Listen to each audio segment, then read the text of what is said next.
দ্বিতীয় ক্লডিয়াসের রাজত্বকালে ব্যাপকভাবে খ্রিস্টানদের মেরে ফেলা হচ্ছিল, কারণ এই নবাগত একেশ্বরবাদী খ্রিস্ট ধর্ম রোমের সনাতন বহু ঈশ্বরবাদী ধর্মকে প্রতিস্থাপিত করার চেষ্টা করছিল। অন্যদিকে বিশাল সৈন্যবাহিনী গড়ে তোলার ইচ্ছায় ক্লডিয়াস রোমান জনতাকে নিয়োগ করতে চাইছিলেন, কিন্তু স্ত্রী পুত্র পরিবারকে ত্যাগ করে কোনো রোমান যুবকই সেনাবাহিনীতে যোগ দিতে চাইছিল না। তাই তিনি সব ধরনের বিবাহের প্রথা বন্ধ করে দেন। কিন্তু তার এই সিদ্ধান্তকে অগ্রাহ্য করে ভ্যালেন্টাইন গোপনে খ্রিস্টান মতে বিবাহ দিতে থাকেন। একথা জানতে পেরে সম্রাট দ্বিতীয় ক্লডিয়াস ভ্যালেন্টাইনকে মৃত্যুদণ্ড দেন।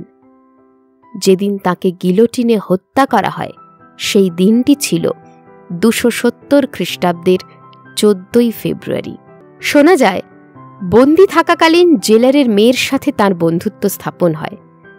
মৃত্যুর পূর্বে তিনি মেয়েটিকে একটি চিঠি লেখেন, যার শেষ লাইনে লেখা ছিল, ফ্রম ইয়োর ভ্যালেন্টাইন।